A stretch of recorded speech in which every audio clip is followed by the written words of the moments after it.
वहीं गोंडा से बीजेपी के अजय महवार दूसरी बार इन्होंने जीत हासिल की है। एबीपी न्यूज से खास बातचीत में कहा, पिछले 10 साल से बीजेपी विधायकों के साथ सौतेला व्यवहार किया जा रहा था दिल्ली में, लेकिन अब हर क्षेत्र के आम लोगों के लिए काम किया जाएगा। दिल्ली में 2 दशक के बाद भारतीय जनता पार्टी की सरकार बनी है और इन 2 दशकों में भारतीय जनता पार्टी ने कई सारे ऐसे वादे किए थे कि जब भारतीय जनता पार्टी की सरकार बनेगी तब वो सभी वादे पूरे होंगे। अब ऐसे में क्या वो वादे हैं जो कि नई दिल्ली में पूरे किए जाएंगे और उसके अलावा कौन कौन से ऐसे क्षेत्रीय मुद्दे हैं जिनके ऊपर काम किया जाएगा। अजय महावर जी हम लोग के साथ हैं, गोंडा के विधायक हैं। सर बहुत बहुत स्वागत है एबीपी न्यूज़ में आपका। सर किस तरह से आप देख रहे हैं सबसे पहले तो व्यक्तिगत रूप से इस विजय को गोंडा में और उसके अलावा पूरी दिल्ली में?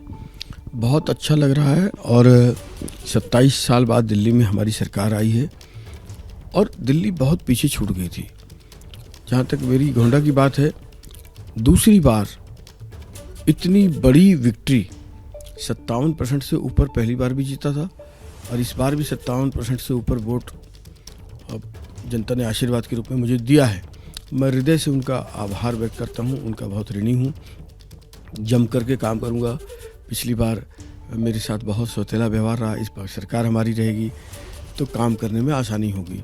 तो जो कठिन काम थे उन कामों को भी मैं हाथ में लूँगा प्रोजेक्ट के तौर पर और उसको निश्चित रूप से इस क्षेत्र की जनता के लिए जी तोड़ मेहनत करके काम करूँगा।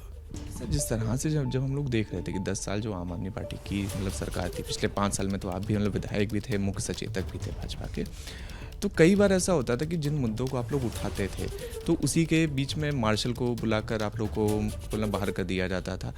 अब इसे किस तरह से आप देखते हैं और अब जब आप लोग होंगे सत्ता में तब किस तरह से आप क्या आश्वासन देना चाहते हैं? नहीं, हम तो विपक्ष को बराबर का रोल देते रहे हैं। आप देखो भारतीय संसद में भी और अन्य राज्यों की आप देखें अगर विधायिका चलती हैं जब, लेकिन हमारे यहाँ पर बड़ा मुश्किल काम था। हिटलर मैन हो गया था केजरीवाल और वो अपने आप को ऐसे हाथ करके सदन में बोलते थे मैं दिल्ली का मालिक हूँ। तो वो घमंड को भगवान